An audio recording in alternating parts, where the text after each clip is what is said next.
truths to be self-evident that all men are created equal. Black Man Thinkin. Freedom is never more than one generation away from extinction. We didn't pass it on to our children in the bloodstream. The only way they can inherit the freedom we have known is if we fight for it, protect it, defend it, and then hand it to them with the well-taught lessons of how they in their lifetime must do the same. Black Man Thinkin. Anytime you throw your weight behind a political party that controls two-thirds of the government, and that party can't keep the promise that it made to you during election time, and you are dumb enough to walk around continuing to identify yourself with that party, you're not only a chump, but you're a traitor to your race. Black Man Thinkin. If we lose freedom here, there's no place to escape to. This is the last stand on earth. And this idea that government is beholden to the people, that it has no other source of power except the sovereign people, is still the newest and the most unique idea in all the long history of man's relation to man. Whether we believe in our capacity for self-government or whether we abandon the American Revolution and confess that a little intellectual elite in a far distant capital can plan our lives for us better than we can plan them ourselves. Black Man Thinkin. In this present crisis, government is not the solution to our problem. Government is the problem. Black Man Thinkin. Stanley Levy, Black Man Thinkin, here on the dominant force of internet conservatism, TalkAmericaRadio.us. Also WDDQ, Talk 92.1 FM in Valdosta, Georgia. WJHC, Talk 107.5 North Florida Talk Radio. FreedomInAmericaRadio.com, and WLBB News Talk, AM 1330 and FM 106.3 in Carrollton, Georgia. Happy to be with you. Let's talk North Korea for a minute, shall we? You may recall that for quite some time throughout 2017, there was back and forth between Kim Jong-un and President Donald Trump regarding nuclear activity. And there was quite a bit of activity on the behalf of North Korea. They were launching missiles, they were conducting other tests, etc. They were being very threatening. But some of that seems to have changed. But before we talk about the change, let's recall some of the rhetoric. CNN reported back in August this particular threat that was issued by North Korea. As expected, more rhetoric from North Korea. A short time ago, the state-run news agency KCNA issuing a statement saying that North Korea's military is, quote, examining the operational plans to strike around Guam with medium to long-range ballistic missiles. Now, that's according to the North Korean news agency. A statement from the spokesman for the Strategic Force of the Korean People's Army warns that recent U.S. military maneuvers, including a regularly scheduled U.S. ICBM test, may provoke a dangerous conflict. So Guam, an American territory about 1,800 miles or so from North Korea, about 160,000 or so people living on that island, 2 U.S. military bases. So there is a direct threat to the United States here from the North Koreans. It doesn't get any more direct than that for them to say they are looking at a plan to attack Guam. This now puts it back in President Trump's ball court, of course, because he said earlier today any more threats from the North Koreans would be met with that fire and fury. And yes, Donald Trump did say what would happen earlier that day. North Korea best not make any more threats to the United States. They will be met with fire and fury like the world has never seen. He has been very threatening beyond a normal statement. And as I said, they will be met with fire, fury, and frankly power, the likes of which this world has never seen before. Thank you. Thank you.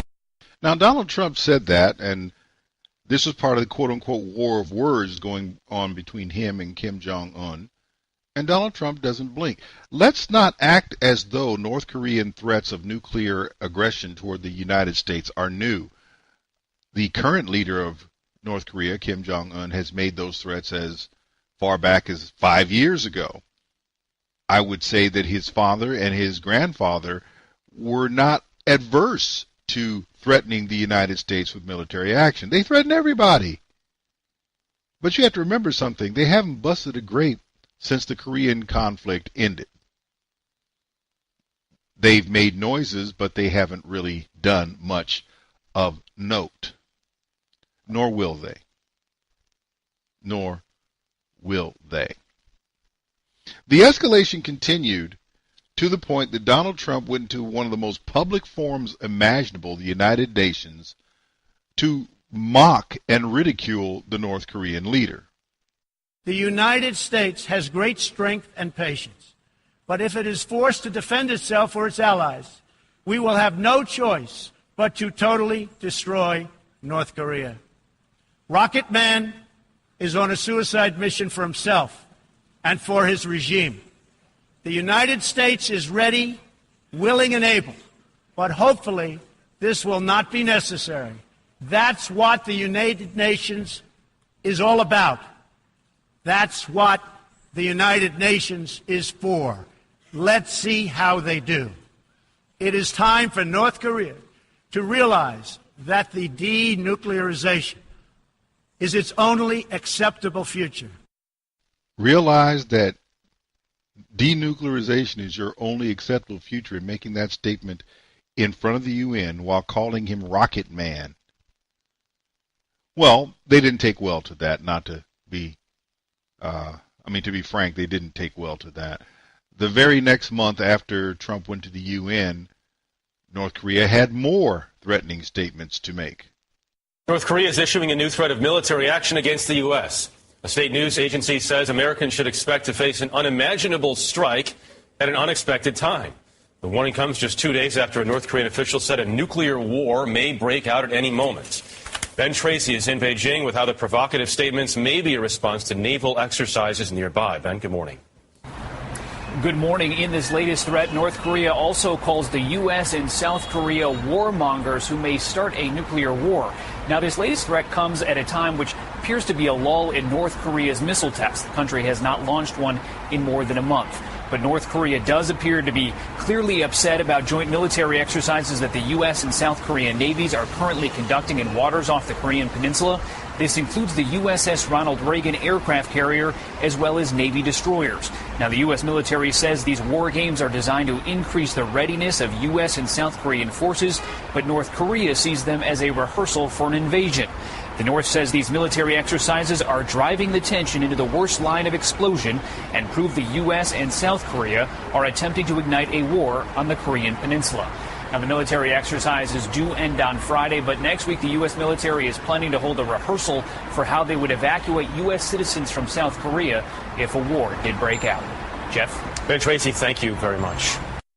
Just think about how ridiculous that sounds. Military exercises that are regularly scheduled have gone on for years, now all of a sudden are designed to ignite a war on the peninsula. And the progressive media ran with it. They did. They went crazy with all of this stuff because Donald Trump did not behave in the same way as President Trump, as President Ford, as President Carter, as President Reagan, as President George H.W. Bush, as President Clinton, as President George W. Bush, as President Obama, who either placated or ignored North Korea and allowed this particular type of saber-rattling and brash statements that, of course, didn't really amount to much to continue while the North Korean people starved. Donald Trump is simply a different political animal. And he went on to continue to mock Kim Jong-un to that man's chagrin and the world's dismay. This is Donald Trump a few minutes ago saying the following. North Korean leader Kim Jong-un just stated that the nuclear button is on his desk at all times. Will someone from his depleted and food-starved regime please inform him that I, too, have a nuclear button, but it is a much bigger and more powerful one than his, and my button works. Your thoughts, Congressman? threatening a country with nuclear attack, which is annihilation of literally hundreds of thousands of people, boasting, that's incredibly destabilizing, unimaginably irresponsible, and it just really, you just wonder whether any head of state of any size would do this, let alone the most powerful military in the world. I mean, it really is shocking, but shocking for Trump is just, Tuesday. That was Joy Reid on MSNBC with an equally ridiculous progressive Keith Ellison, former congressman from Minnesota. Let's be honest here, or try to be. Think about some of the things that Ellison said. No world leader would do this. I said, well, isn't Kim a world leader, and is he not threatening nuclear war? So at the very least, he's as irresponsible as you want to say Trump is. But Trump simply made a very true statement. We know that Kim Jong-un's nuclear button doesn't work. It doesn't. He has yet to demonstrate that he has a warhead that he can deliver anywhere. More than anything else, he has failed to demonstrate, as his regime has for the 2 generations prior to him, the will to deliver a nuclear payload to anyone in the world, because for the North Korean regime, nuclear weapons are tools of extortion, not weapons of war.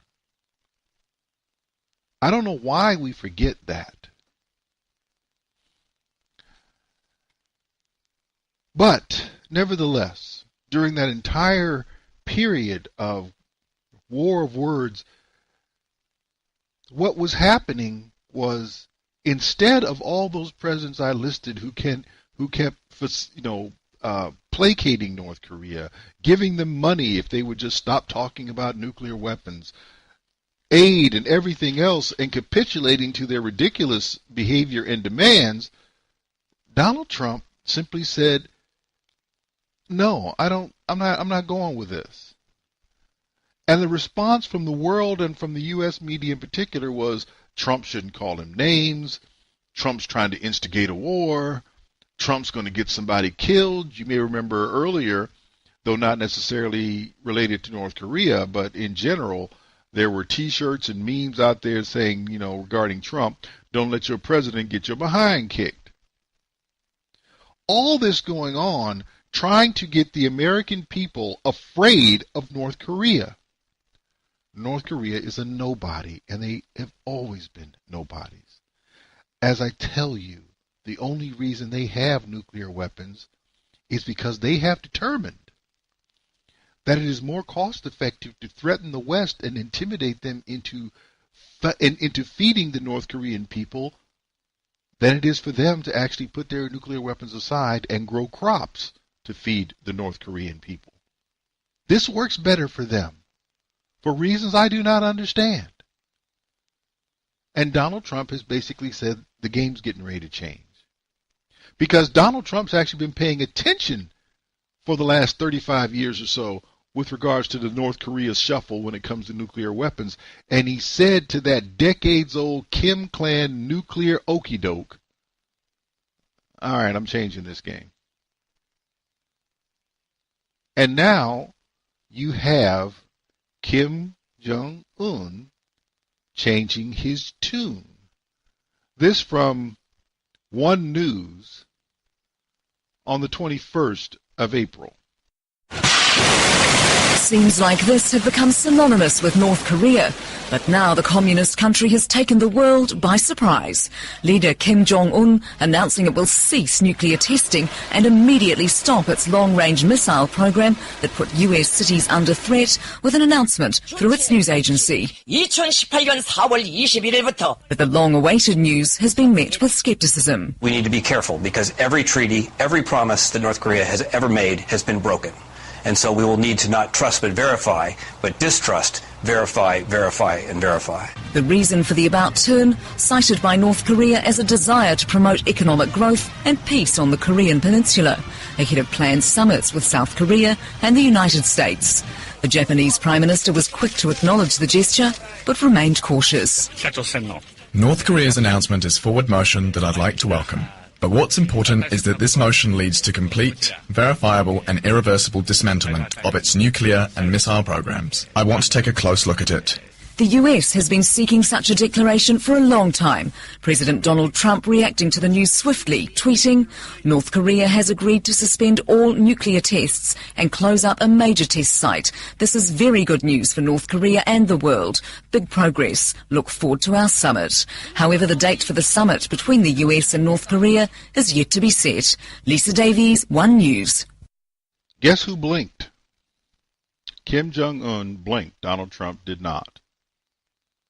You want to talk trash to the United States can talk trash. You want to think that you can do big things, the United States can do better things. If you think you're going to attack us, we will take you out.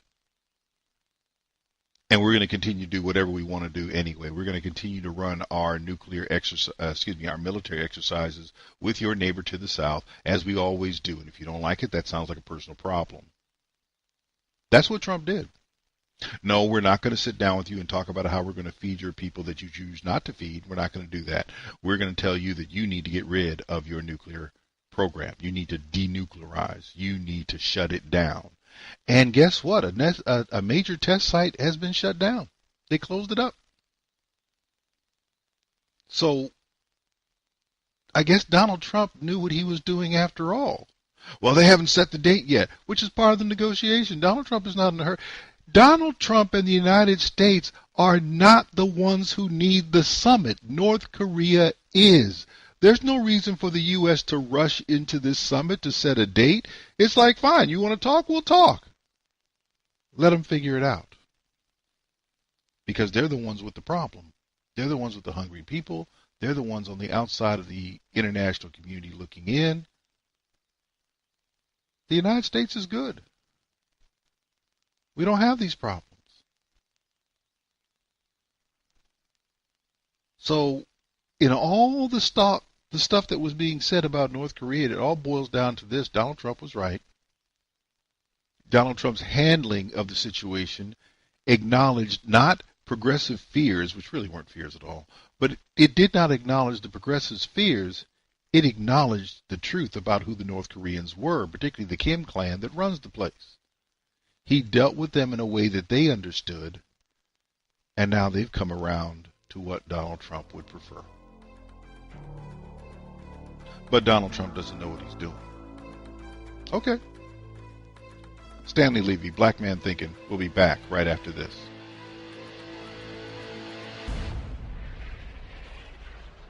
Stanley Levy, Black Man Thinkin', here on the dominant force in internet conservatism, TalkAmericaRadio.us. Also WDDQ, Talk 92.1 FM in Valdosta, Georgia. WJHC, Talk 107.5 North Florida Talk Radio. FreedomInAmericaRadio.com. And WLBB News Talk, AM 1330 and FM 106.3 in Carrollton, Georgia. Well, DACA, like so many other things that were implemented under the Obama administration, are coming apart. You may recall that Donald Trump, as a candidate, said he would get rid of it, and in September of last year, he decided to suspend the program. In a few hours, Attorney General Jeff Sessions is expected to announce the end of a program protecting nearly 800,000 immigrants brought to the United States legally as children. CBS News confirmed that President Trump plans to let the program known as DACA end. The Obama administration started DACA 5 years ago. It allows young immigrants to obtain work permits and avoid deportation. Margaret Brennan is at the White House, where Mr. Trump's decision follows months of debate. Margaret, good morning. Good morning. Well, the president is expected to gradually wind down DACA, but not immediately rescind permits or deport their recipients. Instead, he'll urge Congress to craft new laws, which begins yet another public fight over whether young undocumented immigrants should get legal protections. This is impacting all of us here, right? These are the children who have made America great. Activists outside the White House Monday night urged President Trump to uphold legal protections for children whose parents illegally entered the country. Luke Huang came to America at age 11. These are children who have grown up in this country and called this home. President Trump has struggled with the decision, even praising the young immigrants known as Dreamers. We love the Dreamers. We love everybody. Prominent lawmakers from both parties have encouraged Mr. Trump not to immediately end the program. But attorneys general from Texas and 9 other states threatened to sue if the president does not agree today to phase out the DACA program. They argue that DACA is the result of presidential overreach by President Obama, who created it through executive action in 2012. Candidate Trump promised to shut it down. I will immediately terminate President Obama's illegal executive order on immigration. But as president, Mr. Trump said he was reconsidering. The DACA situation is a very difficult thing for me because, I love these kids. I love kids. Maria Praley could be deported when her work permit expires next February. This news has affected the lives of 800,000 people, like my cousin, like myself, like many other people who have grown up here, who are feeling really scared, really anxious. Attorney General Jeff Sessions considers the DACA program unconstitutional. Later today, he will explain the Trump administration's decision and how it is going to be enforced. Gail, we already know that the attorneys general of the states of New York and Washington are threatening to file suit to defend DACA in court. A lot of emotions at play on this. Thank you very much, Margaret. Kind of working backwards a little bit. How are you going to defend in court, in a legal court, something that was never law? DACA was never a law, but I digress. It is widely considered to be unconstitutional, and this president finally said, no, we're not going to do it that way anymore. Really, all he did was he said, you guys got 6 months to work this out. Bring me a law. Settle this thing and put it in legislation, and let's not allow it to remain in executive order. Now, full disclosure, I am not a DACA fan. I think DACA should be shredded. It should be thrown away. And whatever happens to people who are here illegally as a result is what happens, because I'm not worried about 800,000 people. I'm worried about 315 plus million people. Not to mention the hundreds of thousands, if not millions, who are sitting patiently or even impatiently trying to get in this country by obeying its immigration laws. They mean more to me than those who were smuggled in, and I use that term advisedly. I don't care about DACA. I care about the people who want to follow the rules of this country in getting here. Those are the ones who are going to make America great, not somebody who is brought here by an illegal immigrant and thinks they're entitled to stay. That's not the way it works. Or at least it's not the way it should work. So the president gave Congress 6 months, which should have meant that the Democrats would be rushing to meet with Republicans to put some legislation together and make this happen. And the thing that they couldn't get done while Obama was president, now they could get done under another president, even though they didn't have the numbers that they had while Obama. But guess what? They didn't do it. They didn't do it. In January, Donald Trump was still enthusiastic about the likelihood that there would really be legislation to address the situation with those who were members of the DACA program. Hopefully everything is going to work out very well. We really want it to work out. I can tell you the Republicans want to see it work out very well. If we have support from the Democrats, I think DACA is going to be terrific. We have people that have been working on this issue for a long time. As Lindsay said, as others have said, we really are at a point where I think we could do something spectacular for the people on the border, people coming through. We have to be careful because there's a drug epidemic like the likes of which we've never seen in this country. We need protection. We need the wall. We need all of those things. And frankly, I think a lot of Democrats agree with us. When they see what's happening, when they see the kind of problems we're having at the border, they really understand it. Whether they'll vote that way is another situation, but they really understand it. So we want to thank you all for being here. We have a great spirit going in the Republican Party. I think it can be bipartisan. I hope it's going to be bipartisan, and we can take care of a lot of problems. It would be really nice to do it in a bipartisan way. That didn't happen. If you will fast forward to the Easter egg event at the White House, Donald Trump was decrying. The Democrats really didn't come through. They let them down. Guys, you need to understand this about the Democrat Party. The Democrat Party does not care about anyone. The Democrat Party does not care about the welfare of anyone. The Democrat Party cares about power over people. particularly the progressives who are in there, they don't want anyone to succeed. They want everyone to support them as they seek to rule wherever they can. The worst victims of the Progressive Democrat Party happen to be black people who are still in denial about what Democrats have done to them. Progressive policies turned a very upstanding, relatively moral, and ethical, and industrious community of black people in these United States into the most murderous and most abortive group. There's a death culture among black people that doesn't exist among any other demographic in the United States. 52% of the nation's homicide victims are blacks. There's only 13% of the population black. How is that happening? More black babies are aborted per capita than anyone else in this country. 13% of the population is responsible for more than 30% of abortions. It is off the chain. The death culture that has been brought about by the destructive policies of the Progressive Democrat Party, which decimated the nuclear family among blacks. It's ridiculous what's happened. It has been so devastating that blacks went from being the largest minority in the country by far to now they are behind Latinos. That's not a criticism of Latinos. The question is, why are black people acting this way? And they are still wed to the policies of the people who have destroyed them. And now you see, when they had an opportunity to help the DACA people by coming up with legislation, they did to them with inaction what they've done to black people by their actions. They deserted them. This is what goes on when you deal with progressives, but I digress. Let's get back to DACA. DACA has failed. It should have failed, by the way. And now that failure is trickling out to different groups. For example, last year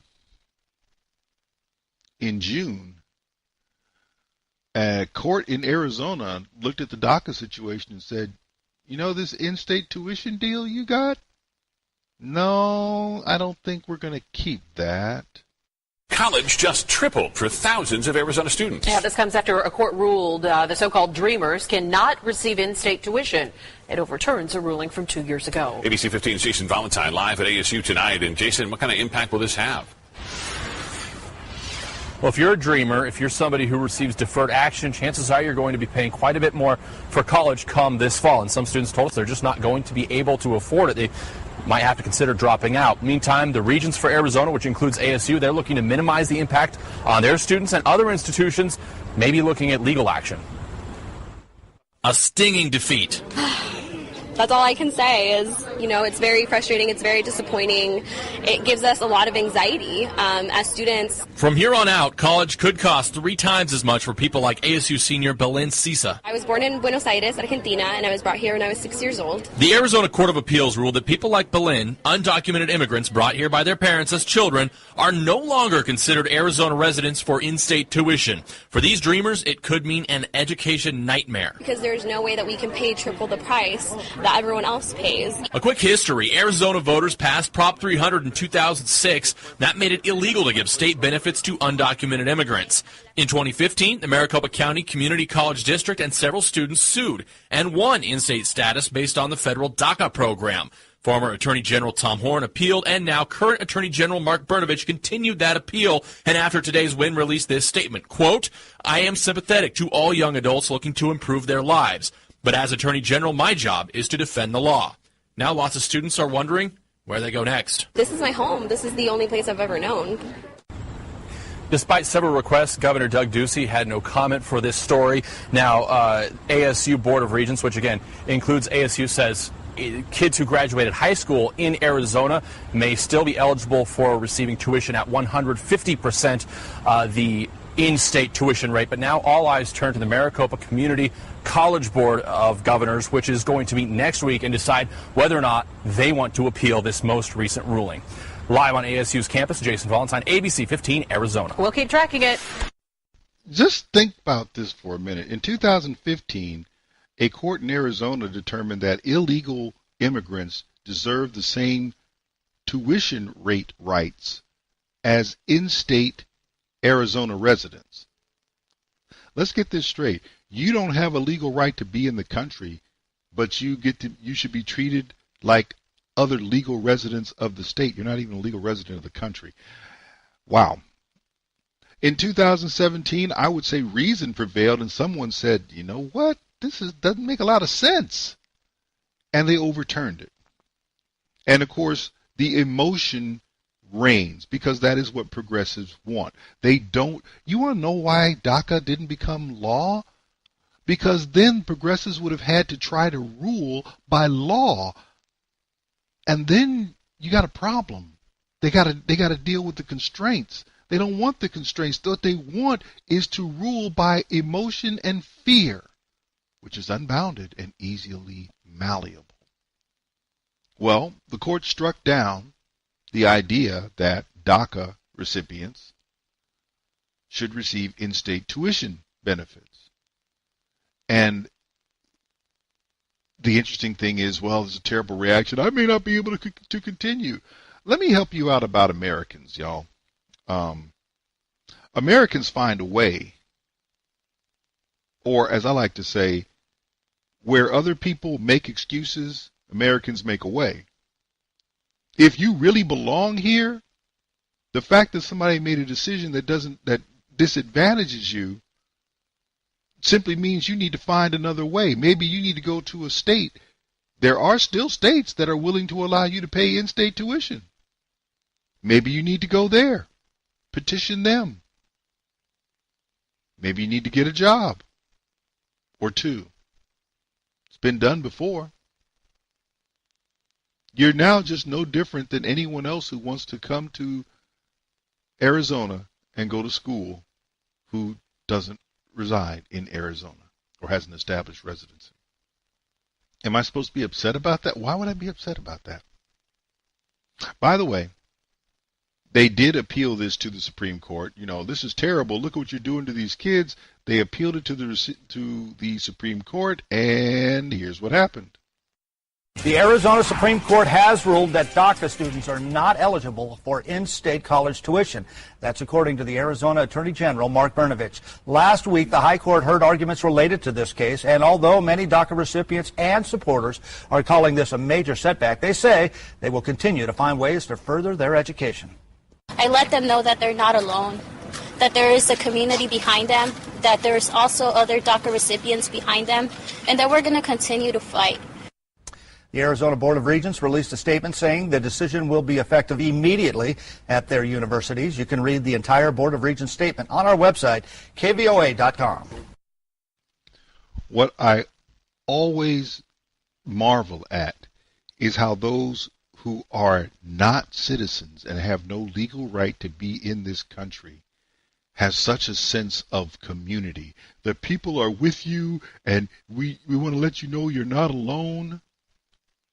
Let me let you know something. You're not Americans.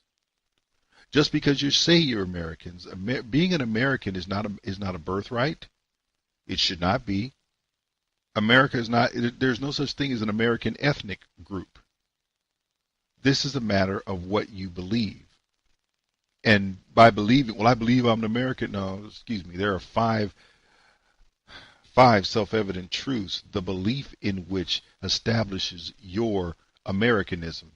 And I can guarantee you that there is not one DACA member who believes those things or even applies them to themselves. There's not one. Because if they were, they'd be out. They would have left the country and got in line to try to come back in legally if they could. They would have found out what is the legal way for me to be an American, since that's what I aspire to be. Anything that means something to you, you find a way to get it done. That's what Americans do. How do I make this happen? In this land of opportunity, I've settled on one that I fancy, and I want to make that happen. How do I do that? I don't sit around and cry, because crying about what I can't do doesn't get me any closer to what I want done. You got to keep working. But this whole thing for me is very simple. I'm not talking to Congress anymore. I really don't care about Congress. I'm not even talking to Donald Trump. I think Donald Trump half did what he should have done. That's not the issue. This is for the DACAns, the DACA people. You're going to be treated like any other American kids in Arizona. If you're from the state, you pay in-state tuition. If you're not from the state, you don't. And by reason of you not even being here legally, how can we consider you an in-state resident? That's basically all that's being said. That makes you no different than anybody else who's coming into school in Arizona from out of state. So I'll put it to you this way. If those other kids can make the adjustment and go to school in Arizona, then the DACA kids should be able to do the same. Else, maybe they really don't belong here at all. Because as I said, Americans make a way. Other folks make excuses. I'm glad DACA's going away. And I don't think DACA going away means that any of these 800,000 kids need to disappear. Some of them will, some of them should. If you're not strong enough to handle the adversity of being given a consequence for illegally entering the country, and to overcome that, if you can't do that, you're not America material. Stanley, Levy, Black Man Thinking. We'll be back right after this.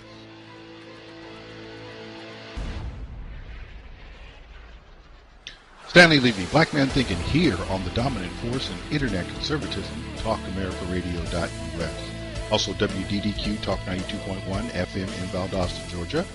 WJHC, Talk 107.5 North Florida Talk Radio. Freedom in AmericaRadio.com and WLBB News Talk, AM 1330 and FM 106.3 in Carrollton, Georgia. In this final segment of the first hour, let's talk about the momentum that is building against abortion. Let's go way back, even before the election. This was already going on in states like South Carolina. South Carolina's governor signed a bill into law on Wednesday, May 25th, outlawing nearly all abortions at 20 weeks of pregnancy. The legislation, which was passed by the state legislature last week, offers exceptions only if the mother's life is in jeopardy or a doctor determines the fetus cannot survive outside the womb.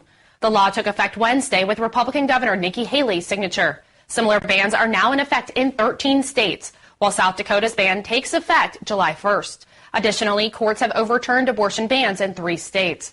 The U.S. Supreme Court's 1973 Roe v. Wade ruling legalized abortion, but said that states could restrict abortions after viability, the point when a fetus has a reasonable chance of surviving outside the uterus. Viability has been defined as 24 to 28 weeks.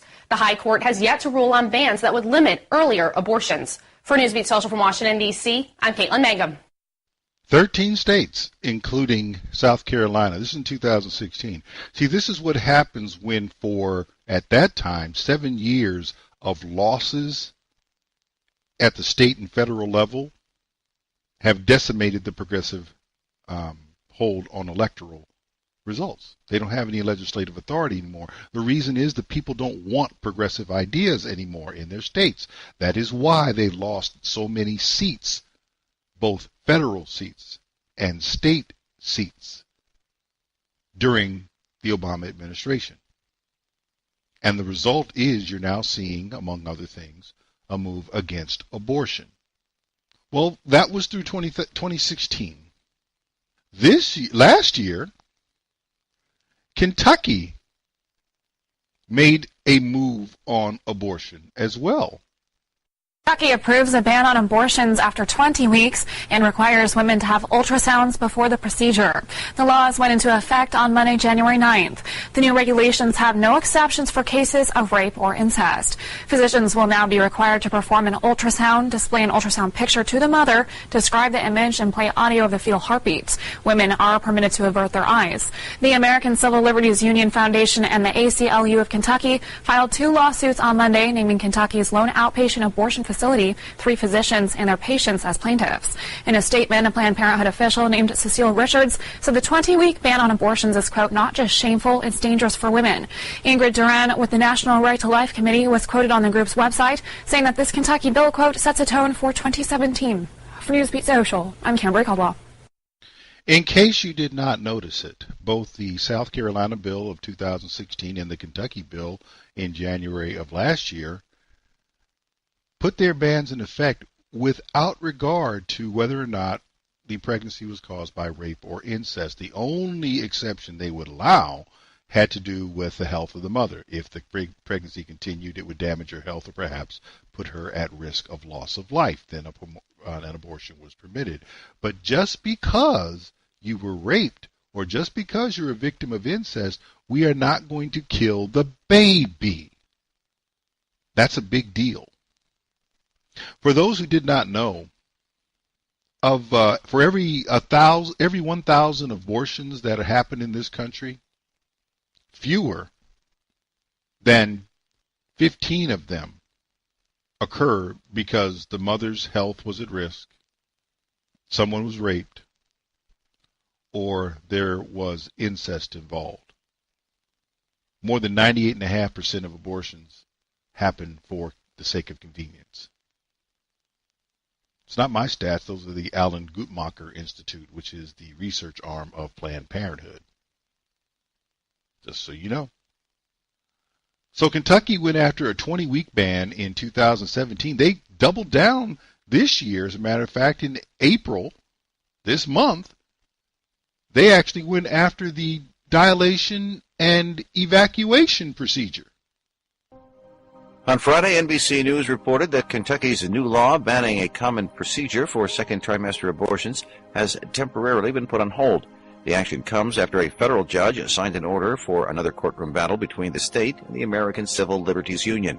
Under the joint consent order, signed late on Thursday, state officials agreed to take no action to enforce the law pending a ruling on the ACLU's request for a preliminary injunction.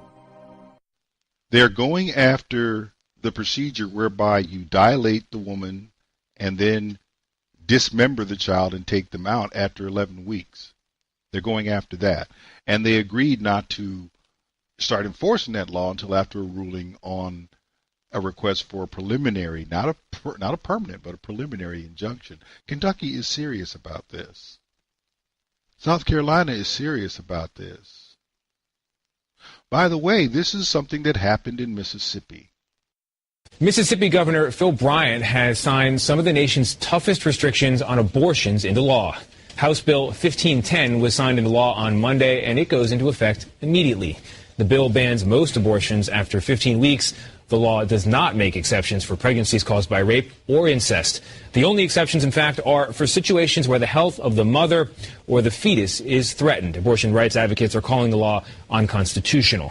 Mississippi's only abortion clinic, says it plans to sue. The governor has frequently said that he wants Mississippi to be, quote, the safest place in America for an unborn child. Safest place in America for an unborn child. That's not a bad goal to have. You may have noticed that not only Mississippi, but Kentucky, they only have one abortion clinic apiece in the state. That would indicate to me that a state is serious about not having abortions happen within their borders. Well, that'd be unfair to those women. Those women vote. Those women vote. Nikki Haley, who signed the law in South Carolina as governor, last time I looked, she's still a woman. The idea that all women think the way progressive women think is not true. They don't.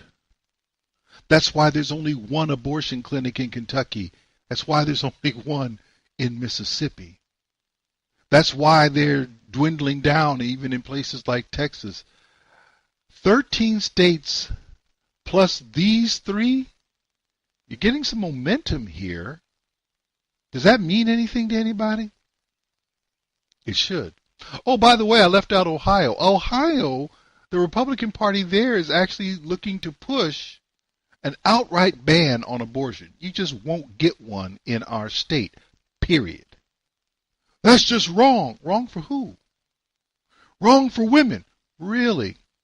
So, again, it is a bigger issue to inconvenience women than to keep children from being killed in the womb. We've killed 55 million children in the womb, at least since 1973. Has that made women any better? And if so, how? Let me know how killing 55 million children in the womb has improved femininity, how it has improved women's anything. What has it done that is positive for anyone? I would put it to you that it probably hasn't at all. Back in 2017, at the end of March, Governor Mike Pence, who is now the vice president, went to the Senate chamber to cast a tie-breaking vote that allowed the states to strip funding from Planned Parenthood. And they're doing that. They are doing that. Unfortunately, Paul Ryan didn't have the backbone, or that's not true, he just simply isn't conservative. The federal government did not defund Planned Parenthood in the omnibus bill, spending bill that Paul Ryan got through before he left, before he announced his retirement, that is. They didn't do that. But now the states can simply say, you're not getting any money. And I believe more than one state has done exactly that. Long story short, abortion, Roe v. Wade, you're on the clock. And it's not looking good because the nation is not in favor of you. The nation is actually returning to something that is more American in outlook, which is if you don't want children, if you don't want unwanted children, there's a way to prevent that. And it works for every woman, no matter her race, color, or creed. Don't have sex or use effective contraception. You don't kill children just because it's convenient for you. You know, the people who should really be the most excited about the move against abortion, it should be black people, but you know they're not. Because nothing has done more to promote the death culture and family degradation and dysfunction in the black community than abortion. Why do you say that? Well, first of all, you've killed so many children in the womb. Let me just put this in context. First of all, black people are the most homicidal in this country per capita.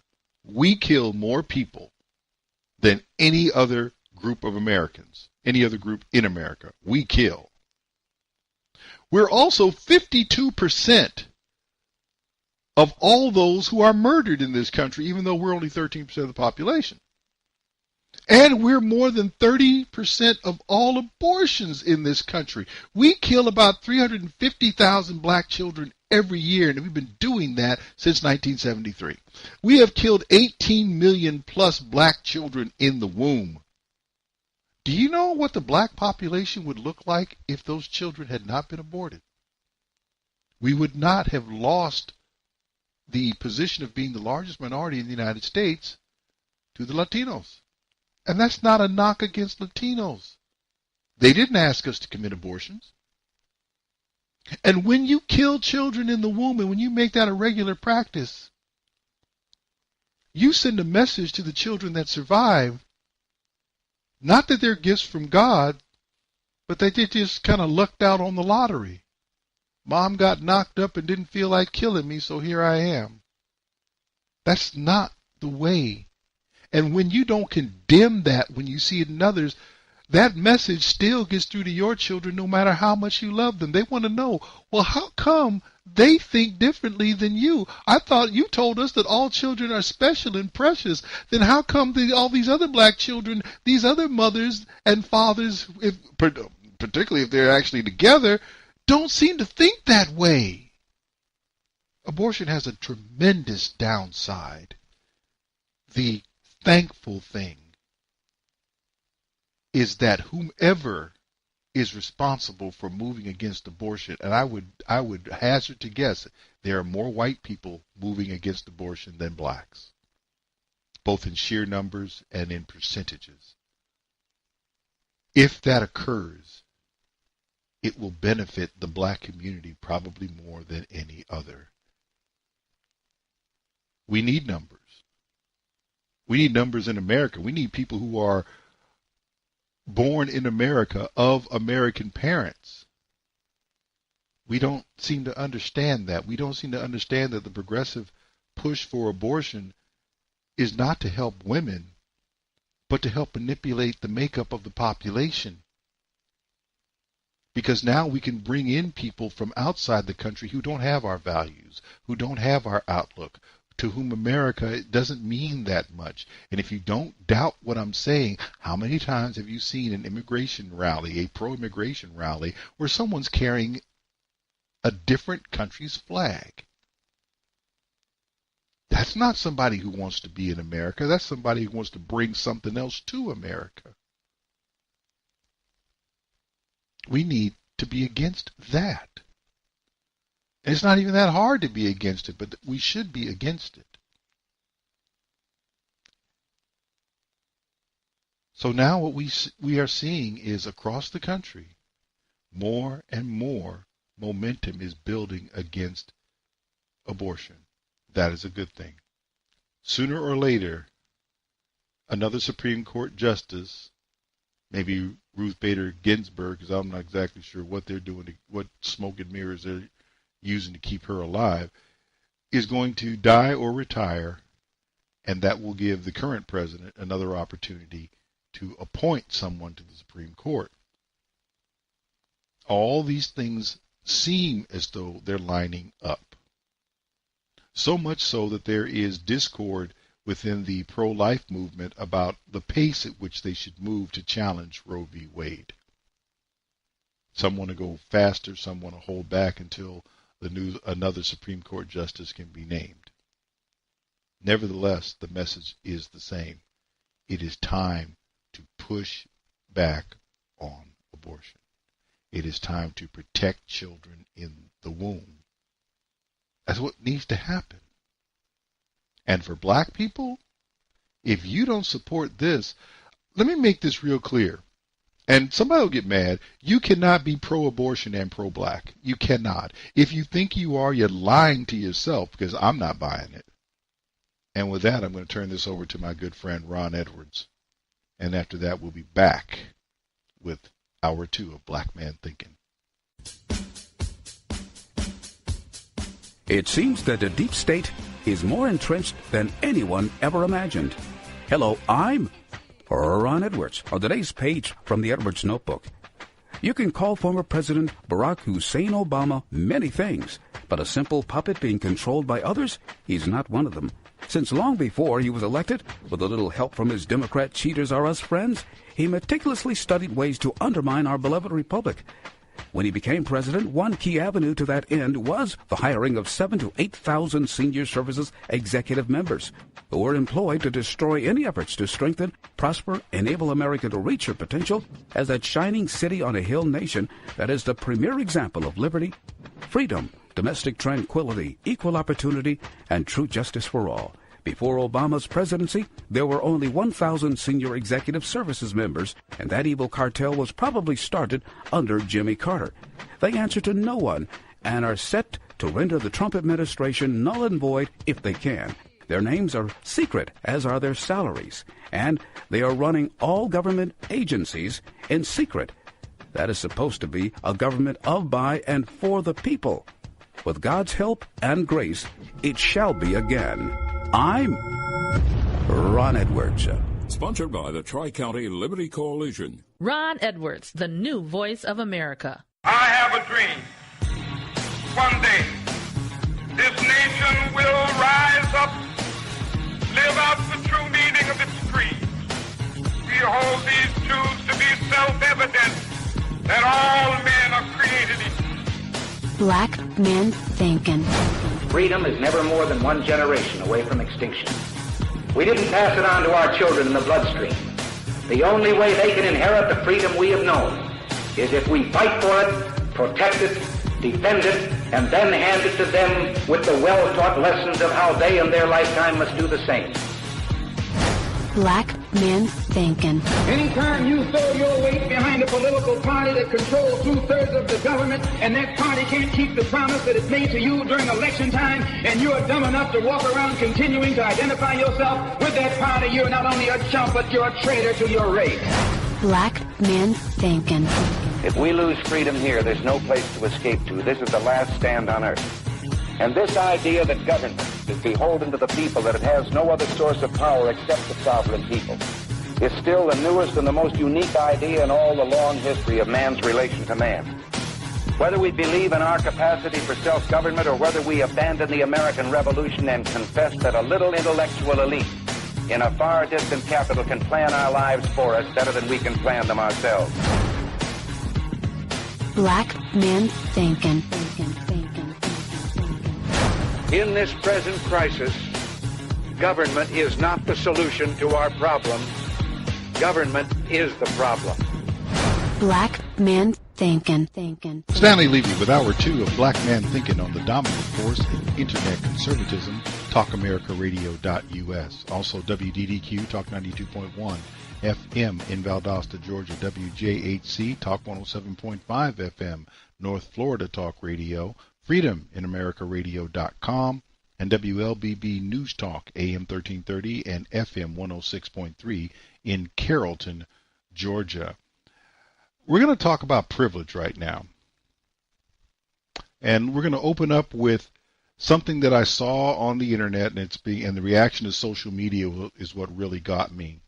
There is a woman who decided that she was going to go on a European vacation. She's a mother of 4, and she chose to leave the children behind and take off for 10 days.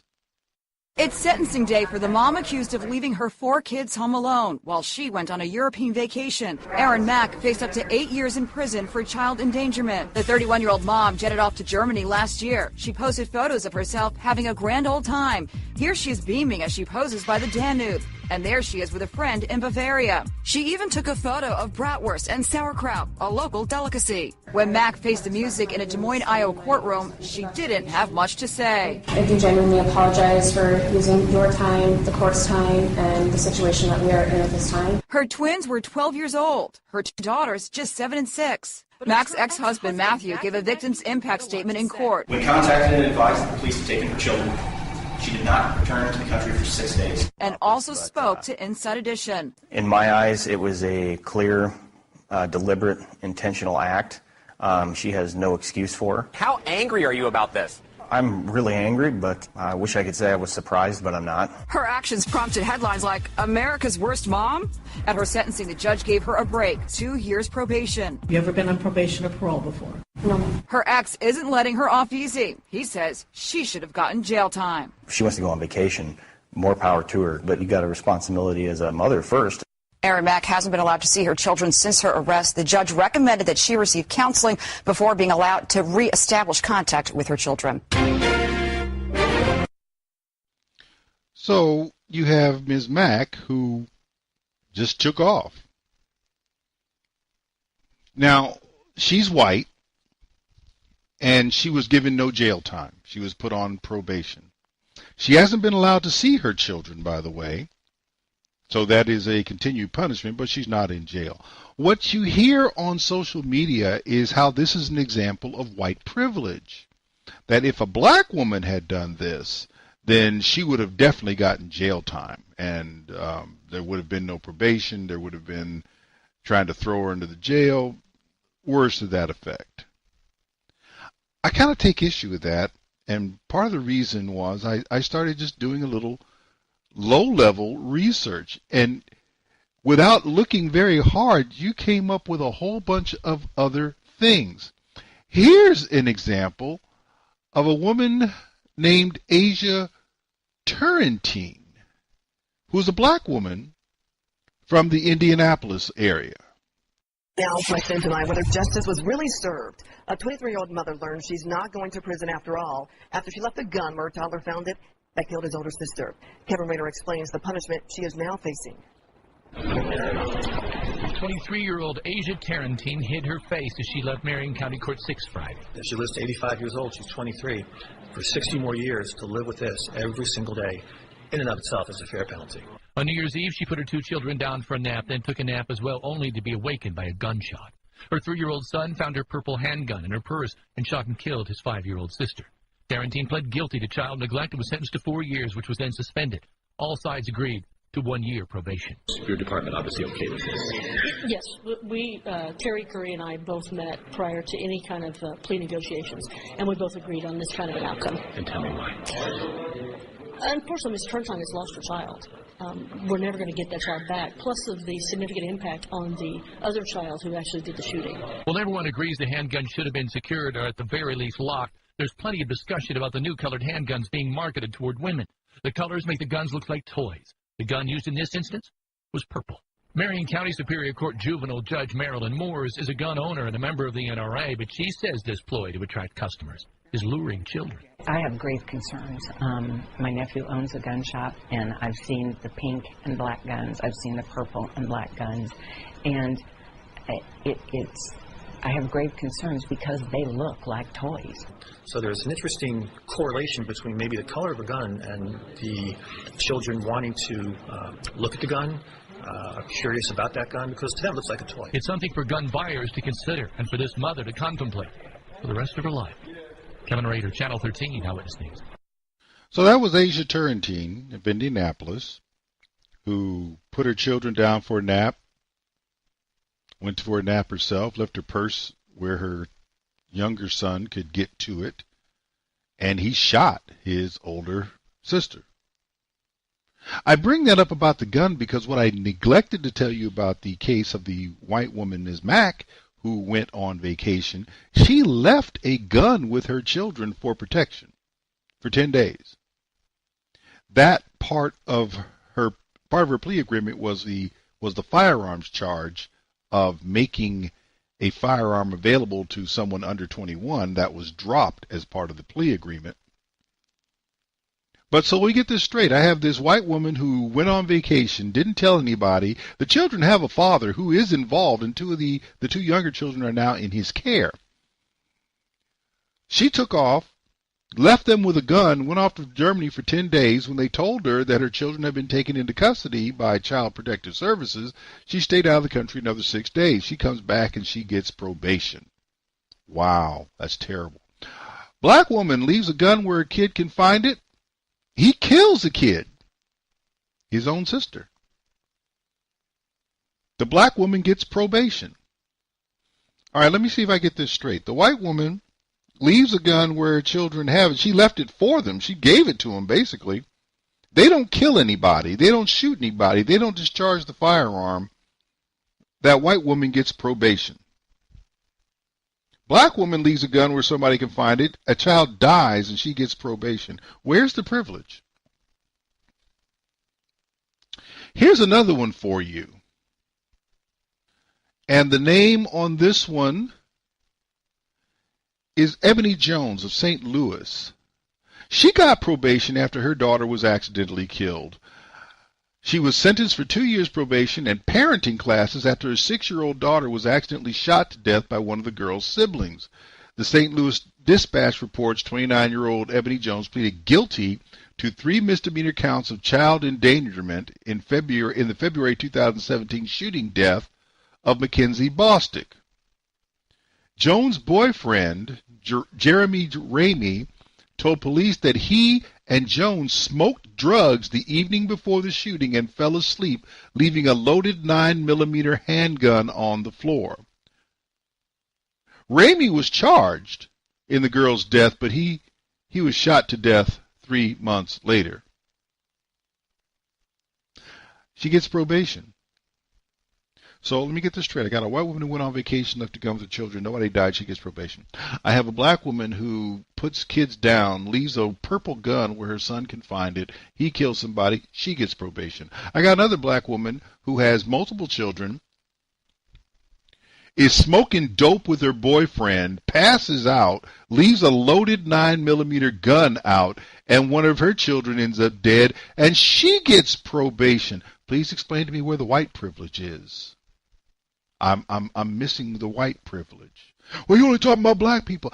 I can find these cases of black and white, but the idea of holding up the single solitary case of the white woman as an example of racial privilege is ludicrous. Before I forget, there is also the case of Kenesha Jones, who's also of Indianapolis. A woman faces probation after her 2-year-old son accidentally shot himself in the chest. Kenesha Shelton pleaded guilty to neglect of a dependent and was sentenced to 1 year of probation. Investigators say her 2-year-old, Kian, found the loaded gun in his mother's purse and then pulled the trigger in May of 2016. He unfortunately died. She told police she had left the boy alone for just a minute to go upstairs to check on her daughter when she heard a loud boom. Shelton performed CPR on her son, but he was unable to be revived and he died of his injuries at the Indianapolis hospital. Wow. Now, she got probation and an order not to own or allow firearms in her household. Where's the privilege? It seems like the privilege is not going to the white woman at all. It's going to the black women who are seeing their children dead. Wouldn't that make sense to you? If I'm going to give somebody probation, if I'm going to give them a break, why would I give them a break when some child ends up dead? Why would they, if I were to look at these 4 cases and say one's going to get probation and another's not, is going to jail, I wouldn't look at the one whose children are all alive and intact and think that she's the one that needs to go to jail. I would look at one of the ones whose child died because of her irresponsibility or irresponsible behavior and seek to incarcerate one of those. But let me get to a bigger issue here. How many of you think had the parent been a man that he would have gotten probation? Because in American society, women are not held accountable for much of anything at all. Women can lie about sexual assault and rape, and people can spend years behind bars, or they can simply have their reputations tarnished, or they can lose time off their life. And when the woman has to come clean to the fact that she lied, there is rarely, if any, consequence to her. Women can kill children or allow them to be killed. I just gave you 3 examples. And their accountability is you're on probation and you can't have a firearm in the house. You had a woman smoking dope and passing out, and her boyfriend's gun gets used to kill one of her children. And she gets probation? Oh, and parenting classes. I'm sorry. Had a man done that, we wouldn't be talking about him anymore. Not on this side of bars, not on this side of incarceration. There is little, if any, of this mythical white privilege that black progressives keep crying about. These cases would be strong examples of black privilege. There is privilege, however, of a gender type. Women commit heinous acts and face much less legal consequence or criminal consequence because of their behavior.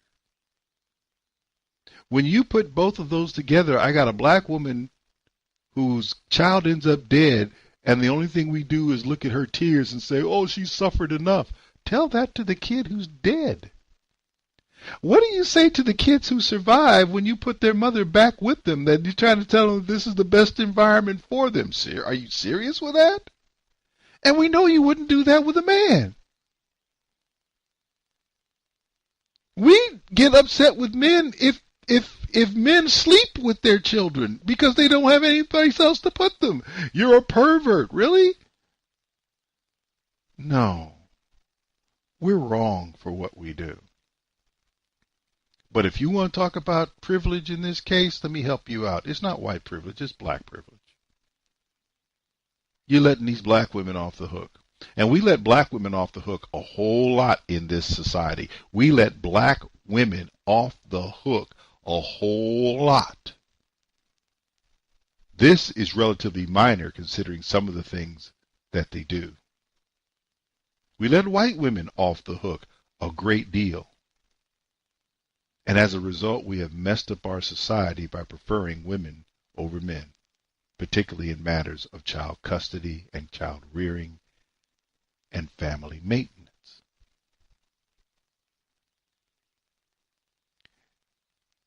If you want to get to a point where you start changing American society for the better, you need to get rid of the gender privilege toward women. And you need to stop worrying about a racial preference that doesn't exist. Stanley, Levy, Black Man Thinking. We'll be back right after this.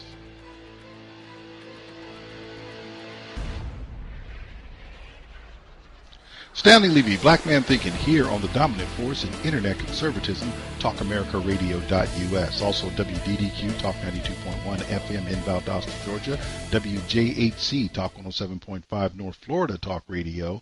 FreedomInAmericaRadio.com and WLBB News Talk AM 1330 and FM 106.3 in Carrollton, Georgia. Let's talk about this Starbucks foolishness for a little bit. As you know, we had an incident in Philadelphia where 2 black men were arrested. Employees at this Philadelphia Starbucks had asked 2 men to leave their location before this viral video was shot, according to police. When the men refused to do so, the employees called officers.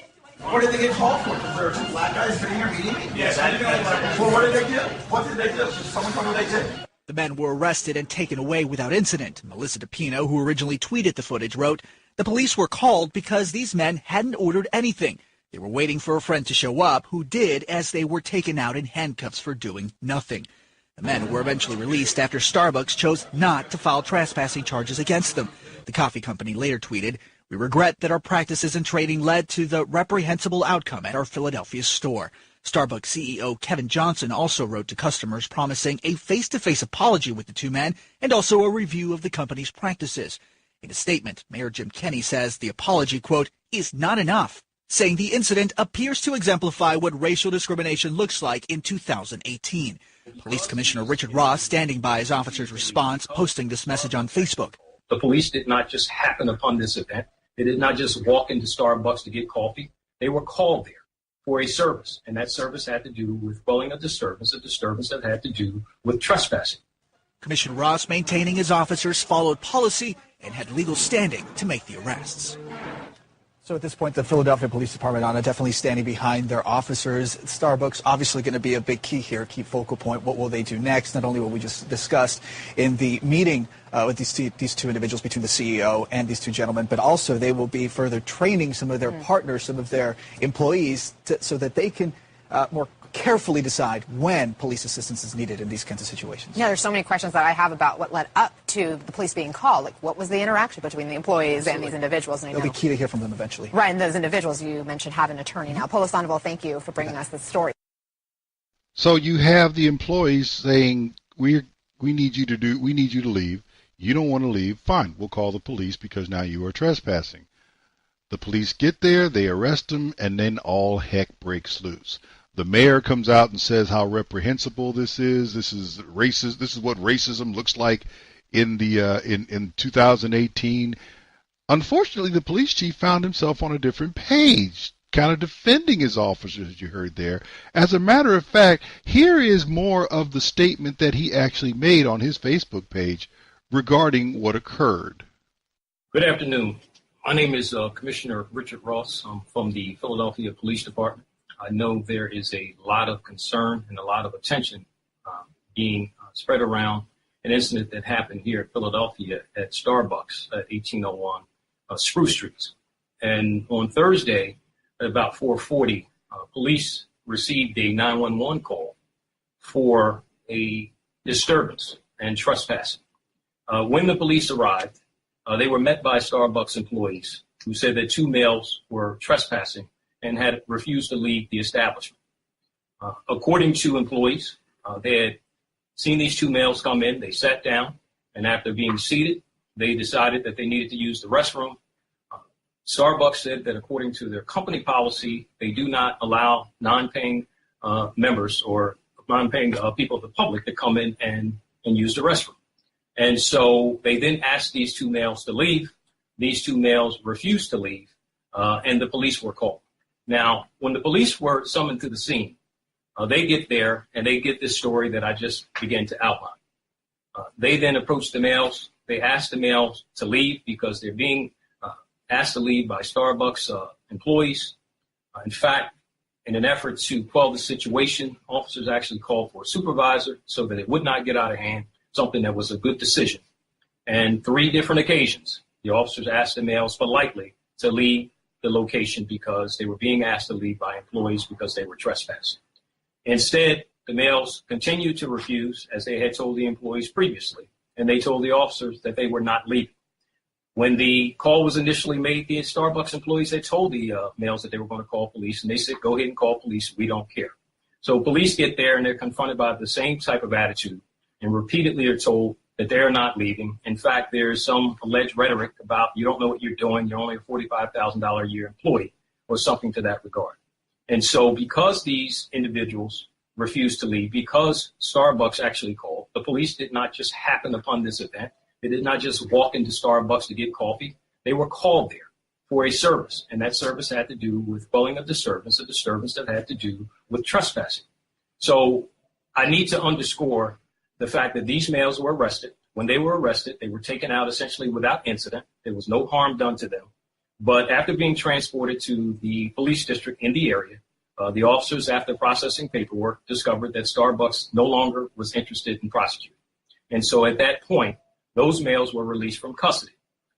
It is important to emphasize and underscore that these officers had legal standing to make this arrest. But it's something else that I want to highlight, and let me be very clear.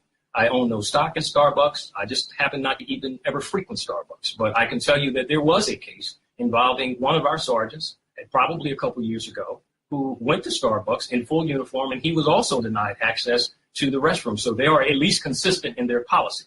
Again, I'm not supporting Starbucks. That is not my aim, only to tell the truth about what I know. You realize that his statement flies in the face of what the mayor has said about racial discrimination, even though the police had nothing to do with the racial discrimination. That's between Starbucks and these black men. But notice what he said, and I'll come back to this a little bit later, about the attitude you ran into. So they're giving attitude to the employees. They're giving attitude to the police officers, saying the police officers are just low-paid $45,000 a year guys. You don't know nothing. Okay, that's exactly the way you're supposed to interact with police when you're afraid for your life, as has been reported. They said they were afraid for your life. Then why are you giving attitude to people of whom you're afraid? That doesn't make any sense, particularly when all they're doing is asking you to get up and walk out. They're not saying they're going to follow you. You were already asked to leave. It was already clear that you were not wanted there. But I digress. The police chief is now out of step with that statement on his Facebook page with the head of Starbucks and the mayor of Philadelphia. Everybody's lined up to say how wrong this was, how terrible this arrest was, and everything else. And here you have a police chief who is saying that, hey, the cops did the right thing. Okay, I can tell you exactly what happened. Someone got a call, namely the police commissioner. He needs to go in and probably talk to the mayor or the mayor's representative. Maybe somebody from the mayor's office comes and says, you know what, man, you on the wrong side of this thing. Mayor's very displeased. You need to clean up your statement. Let me tell you how you need to clean it up. I'll let you do what you need to, but this is how you need to come back, dog. You understand? He did understand, and he walked back his statement. I'm here to discuss the unfortunate incident that has been in the news about this great city An incident that I fully acknowledge that I played a significant role in making worse. For starters, I should have said the officers acted within the scope of the law and not that they didn't do anything wrong. Words are very important. While it is no excuse, my lack of awareness of the Starbucks business model played a role in my messaging. While this is apparently a well-known fact with Starbucks customers, not everyone is aware that people spend long hours in Starbucks and aren't necessarily expected to make a purchase. I've had multiple discussions over the last few days, and it is I shouldn't say a well-known fact, but a widespread belief that everyone knows that about Starbucks. I'm here to tell you that I did not, and it is also reasonable to believe that the officers didn't know it either. I can appreciate, in light of the Starbucks policy and how well known it is to many, why these two men were appalled when they were asked to leave. For this reason, I apologize to them. We have already completed a new policy that guides our officers on how to deal with similar situations. Previously, we did not have such a policy because it is nearly impossible to have a policy for every criminal or any other violation. I was under the belief that people went there and they spent hours and hours, but that the expectation was that they bought something first. I was not aware of that, and so that is on me. So police chief gets his act together and he falls in line, so his statement is not sticking out like the nail that's just too tall, needs to be hammered down. So that's taken care of. And then, of course, we finally hear from the gentlemen themselves. And notice the difference between their tone and their words that they speak and contrast that with what the police chief lets you know that they said when police officers were speaking with them in the Starbucks establishment. It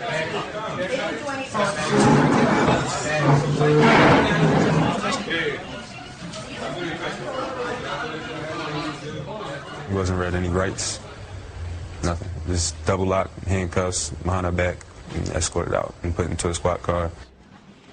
I was just trying to, process the situation to myself at the time, because I'm thinking about my family that I have, my community. It didn't really hit me what was going on, that it was real, until I'm being double locked and my hands behind my back. I want to make sure that in this situation doesn't happen again. So what I want is for a young man or young men to not be traumatized by this, and instead motivated, inspired. It's not just a black people thing. This is a people thing. And that's exactly what we want to see out of this, and that's true change. So put action into place and stop using your words. That is bald-faced lying. Let me tell you why. First of all, that's not the attitude, the polite and reserved and low-key stuff. That's not how they were in the Starbucks. I saw the video.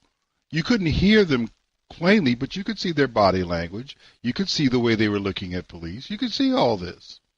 I have no reason to doubt what the police commissioner said about how they approached the police.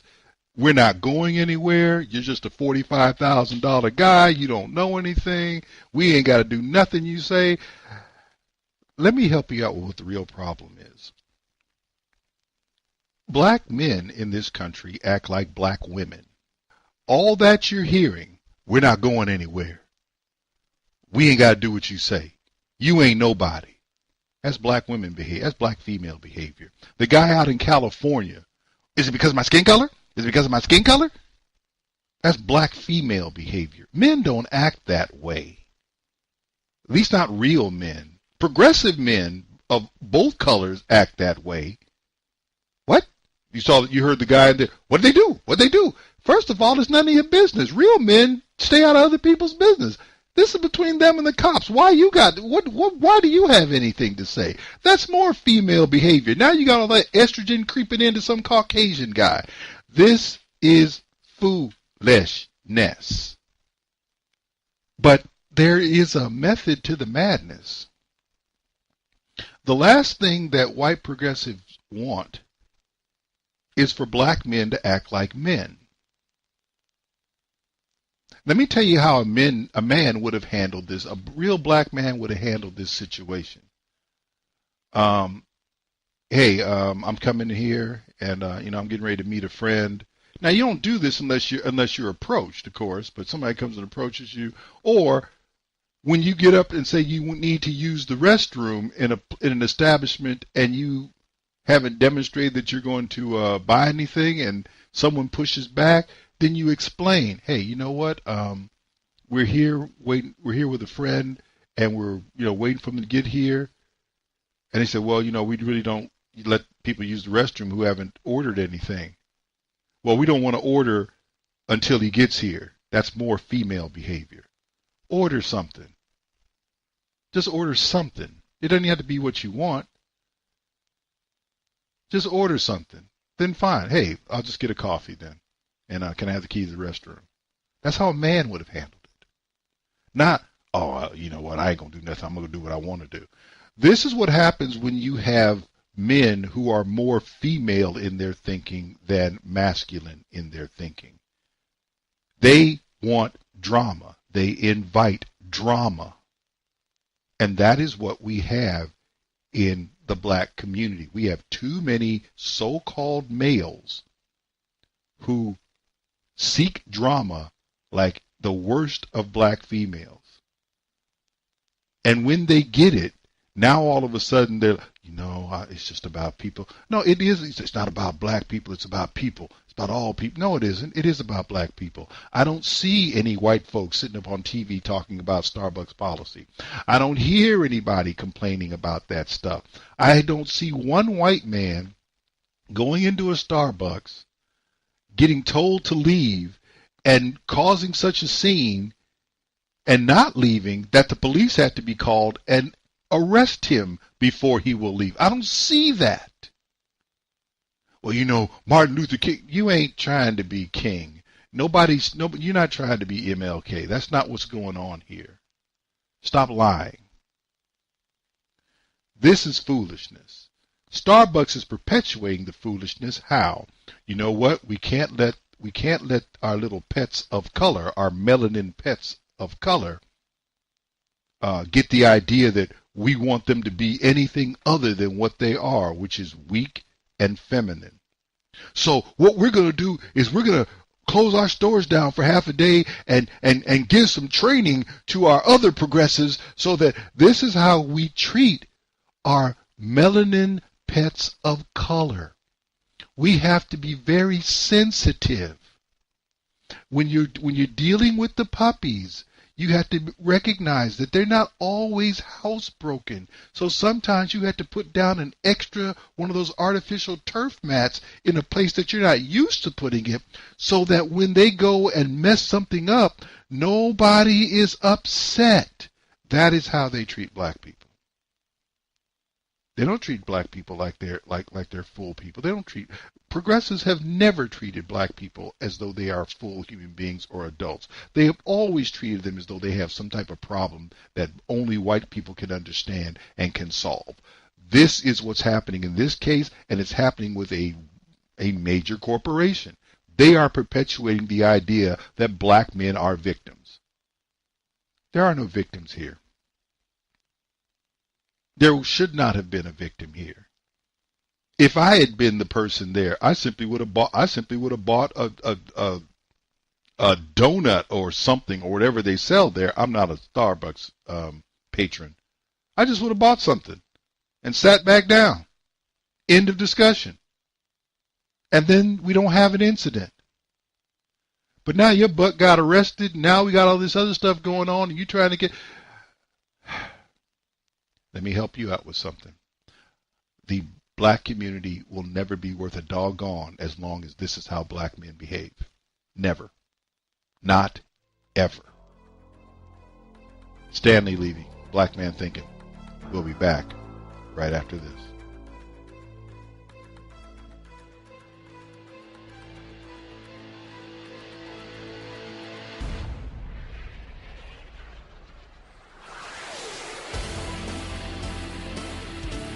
Stanley Levy, Black Man Thinking, here on the dominant force in internet conservatism, talkamericaradio.us. Also WDDQ, Talk 92.1 FM in Valdosta, Georgia. WJHC, Talk 107.5 North Florida Talk Radio. Freedom in AmericaRadio.com and WLBB News Talk AM 1330 and FM 106.3 in Carrollton, Georgia. Final segment of the show. Let's talk about that oversized social justice warrior, Michael Bennett. He has been almost as exposed, and in some ways more exposed, than the other sorry excuse for a social justice warrior named Colin Kaepernick. Let me go into some detail. I believe Michael Bennett was named an NFL Man of the Year or something like that, giving him this reputation as being a pretty good guy. Michael Bennett's a dirty football player, and that has been verified. You can go on YouTube and say Michael Bennett, dirty play, and you will get some results on YouTube of things that he has done that are clearly not Man of the Year caliber activity. Now, of course, he plays with Richard Sherman, who is also known for dirty play. So the two of them seem to be friends, and they seem to engage in the same activities on the field, bless their hearts. So that's one thing. Another thing happened back in, I believe it was August of last year, the fight between Conor McGregor and Floyd Mayweather, when there was an incident that occurred where Michael Bennett was stopped by police. NFL star Michael Bennett on the ground, cuffed by a Las Vegas cop in video obtained by TMZ Sports. On Twitter today, Bennett claims the officer threatened to blow my expletive head off, jammed his knee into my back, and cinched the handcuffs so tight that my fingers went numb. He said the encounter happened after Bennett attended the Floyd Mayweather-Conor McGregor fight on August 26th and was heading back to his hotel.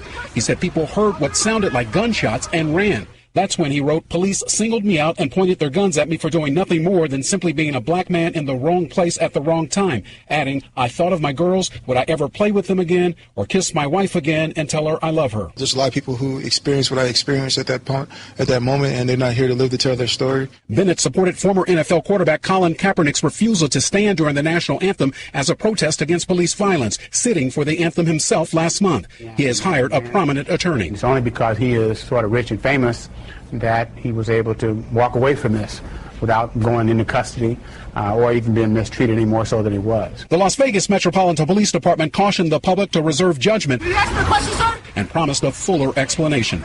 Ron Mott, NBC News.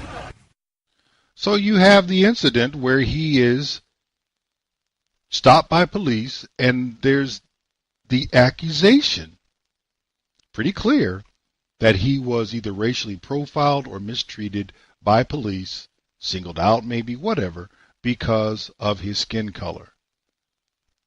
Well, the Las Vegas Metropolitan Police Department did respond to that accusation. Let's just say that they did not agree. While I'm responding because of the allegations that Mr. Bennett made, I am not here to disparage him. As often in the case, there are two sides to every story. Mr. Bennett has a valid perspective as a person who experienced a reasonable suspicion stop for a felony crime. Those who experience such a stop, especially when they have not committed a crime, are not likely to feel good about it. But there is a reason why officers are trained to do what they do and what they did that night. Officers conducting a felony stop must take decisive action. They must fully take charge of the situation. They must use precaution because they believe the person being stopped has just participated in a violent act. The tactics we train and the actions of the officers used that night were intended to safely bring to an end the situation. In fact, I applaud all of the officers that night that did not wait and see what was happening. They instead went bravely in. So they're responding, being extra sensitive as police are tending to do these days, particularly if black people are involved. You can't say anything. You have to be very professional. You remember from last last segment, the Starbucks stuff where the police commissioner of Philadelphia made one statement in support of his officers, and then he got corrected and had to come back out and make another public statement which walked back his first. So this is common, and these police officers are being very cautious in responding, not because Michael Bennett is Michael Bennett, but just because Michael Bennett is black. And the Black Lives Matter narrative, it's a lying narrative, it's a false narrative, but it is a persistent narrative that police don't like black people. Now, what gets left out, of course, in this is that the police who detained Michael Bennett, none of them were white. What's more to the point was there was a lot of video on the incident. It's Vegas. You can't do anything in Vegas without being on tape, particularly if you step inside a casino. And they found out that Michael Bennett may not have been that forthright in his statements. Police have released more video in the Michael Bennett Las Vegas takedown incident. You know, the one you saw the video on TMZ Sports, the one where Michael Bennett claimed he was racially profiled and held at gunpoint because he was black. Now cops are saying the video shows he's full of it. They're saying he's lying about that, and they have the video to prove it. Cops just released several minutes of video, including police body cam video and casino security video and footage from all over the street, which they say justifies why police chased after Michael Bennett and took him down to the ground in the early hours of August 27th, hours after the Conor McGregor versus Floyd Mayweather fight. Now remember, you saw in our video, he was down on the ground, cop had a gun out, he was screaming, I didn't do anything wrong, and he claimed that he had no idea why he was taken down to begin with. Cops are saying that they arrived to the Cromwell Casino after reports of an active shooter and told everybody, get down to the ground. They saw Bennett crouch down, running through the casino and hiding behind a slot machine, and they dubbed that to be suspicious activity. When he went from behind the slot machine and left the door, he jumped over a gate, went down to the street, and cops chased after him. Now, the Las Vegas Metro Police Department says a 3-team unit that was inside the casino, comprised of 2 Hispanic officers and an African-American officer, made a quick decision. They said, oh my God, does he have a gun? Maybe. And decided to chase after him and detain him as a possible suspect. They did, but they say they believe that race was not a factor. They were never like, oh, there's a black guy, let's go get him. They said, there's a guy who's acting suspicious and ran out of the casino. We need to go detain him and see if he's a part of this incident that we're investigating. Once they got there, the video shows Bennett was demanding an explanation, had no idea why he'd been stopped, and the cops were trying to tell him, you did not obey orders inside of the casino, and that's why we thought you might be a suspicious person. He was saying, I was scared. I thought there was a shooting. I was just concerned about my daughters. I have 3 daughters. I want to get home. Ultimately, they determined he did nothing wrong, and they asked for ID so they could, document the incident. He said, my name is Michael Bennett. I play for the Seattle Seahawks. Look it up. Cops did. They pulled up their cell phones and they Googled him, and they found out that he was indeed Michael Bennett of the Seattle Seahawks. Ultimately, they let him go. They told him that he was not under arrest, but they needed to detain him as part of the investigation, and he went home. Cops are now saying that after a thorough review, they do not believe the officers did anything wrong. They acted completely appropriately. They will not be disciplined, and it'll be interesting to see if they reach out to Michael Bennett and how Michael Bennett reacts to this news conference. And the Las Vegas police did indeed reach out, not only to Michael Bennett, but also to the NFL. They asked for an apology from Michael Bennett because they had videotape indicating that the things he had said about them were not true. They also asked the NFL to investigate, but the NFL, being pretty far left of center, not quite as far left as the NBA, but pretty far left, they're not going to go out and investigate one of their Man of the Year candidates and try to find out whether or not he lied. Well, the fact is that he did lie. So he's a dirty player. He's a liar and a racist, or a racist liar, you could say. But he's a social justice. Well, please explain to me, how are you going to be a social justice? If there's any justice in this, why would you be someone who is a dirty football player? In other words, you don't play the game the right way and you actually try to hurt people when that's not the point of the game. How does that, what does that have to do with justice? And how can you be a liar and be just? And you had to, well, you should have known that if you're in Vegas, you're on camera, dude. They had 193 video clips of this guy from every angle, including out on the street. If you didn't tell the truth, it was going to be apparent. Nevertheless, he lied. Now, when the Seattle Seahawks not Seattle Seahawks, the New England Patriots won their last Super Bowl. Martellus Bennett, who is Michael Bennett's brother, was on the Patriots roster. And naturally, Michael Bennett was in attendance. At the close of the game, with the Seahawks' tremendous victory, Michael Bennett ran onto the field to congratulate his brother. In the process of doing that, Michael Bennett did something that was not expected.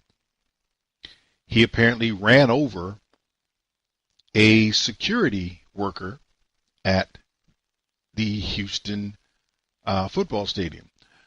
According to NFL.com, they ran an article last month that said Michael Bennett indicted on felony charges in Texas. Felony charges.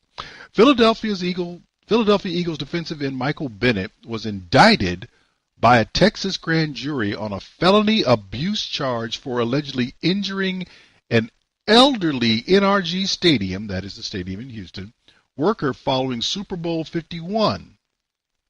The Harris County District Attorney's Office accuses Bennett of injuring a 66-year-old paraplegic woman,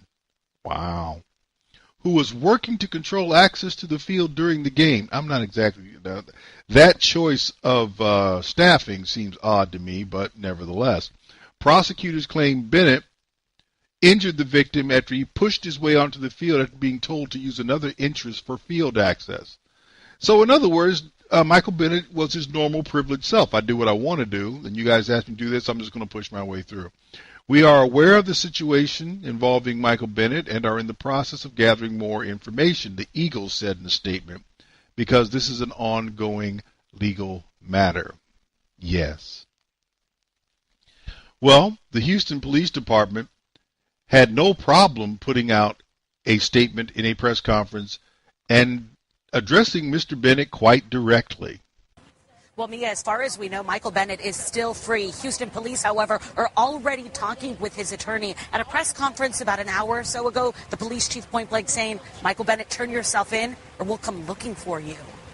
Mr. Bennett may think that because he's an NFL player and because some time passed, because we have to prioritize our cases, he may have thought that, number one, rules don't apply to him. More than a year after Houston police took the report, a Harris County grand jury just indicted 32-year-old Michael Bennett. He's accused of injuring a 66-year-old paraplegic woman who was working crowd control at last year's Super Bowl. The woman, an employee with Contemporary Services, has been on the job for 5 years. Houston police say Bennett forced his way through locked doors and then shoved that elderly woman in order to get on the field. Investigators say the woman sprained her shoulder and she had to see a doctor. It's very offensive to me that a man that's supposed to be an example, a professional athlete, would think that it's okay to treat people like this. Investigators say there is not video showing what happened. But we had a police officer, Officer Morgan, who witnessed it. Bennett plays for the Philadelphia Eagles, and on Twitter, the team acknowledged the indictment but offered no comment about the case or Bennett's future with the team. Michael Bennett has been an outspoken voice against excessive use of force by police, and he was one of the first NFL players to sit out of the national anthem. In fact, his parents, who live in the Houston area, have talked to KHOU 11 about that before. And last August, Bennett was detained by Las Vegas police after reports of shots fired at a club. Police released video to show no evidence that officers mistreated Bennett. This afternoon, with accusations that he mistreated an elderly paraplegic woman, police say this. And we would ask Mr. Bennett to turn himself in. So KHOU 11 has tracked down that elderly woman who's at the center of this case. She's now 67 and not interested in talking right now. She is still on the job working for Contemporary Services, that company describing her as an excellent employee whom they're proud to have on their team. Mia? Such an unsettling accusation against Mr. Bennett. Melissa, thanks so much. And that report kind of sums everything up. The lying about the police situation, and now he's involved with law enforcement again for physically injuring someone. How is it that Michael Bennett is actually Man of the Year? How does that actually work? Michael Bennett is a race-baiting, lying fraud. And of course, he's on the backside of his career in the NFL. He's in his early 30s, and he's not going to last that much longer.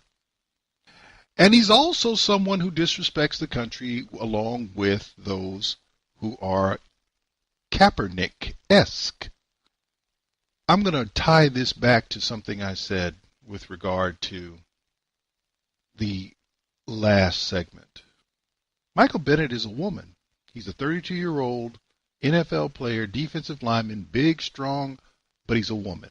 He's a woman in his thinking. Now, he put out a book recently, and the original title of it was How to Make White People Uncomfortable, Continuing the Race Baiting. They changed the title to be Things That Make White People Uncomfortable. Here's what needs to be done by white and other people. Michael Bennett needs to be made uncomfortable. Now, if he's convicted of this crime with which he is charged, he could get up to 10 years in prison. That's highly unlikely. Nevertheless, the message needs to be sent, not only to Michael Bennett, but for every black, racist, progressive, social justice warrior out there. I personally would be pleased to see white people who do not have any racist dealings at all rise up and condemn the guy, because that would be appropriate. I would that every police officer in the nation who understands that Michael Bennett is a liar would rise up and call him out. That would be appropriate. But I don't want white people to act like black social justice warriors, because that's just one form of racism coming out to confront another. But one thing definitely needs to happen. The black social justice warriors need to be confronted, because there's no testosterone in them. They don't act like men. But they all act like black people, which is one of the reasons they're so ineffective. And that's our show. God bless you. God keep you. And until next week, do take care. You've been listening to Black Man Thinkin' with your host, Stan Levy. Join Stan midnight to 2 a.m. That's late Monday night into early Tuesday morning. And find him on the web at Black Man Thinkin' without the G. That's blackmanthinkin.com.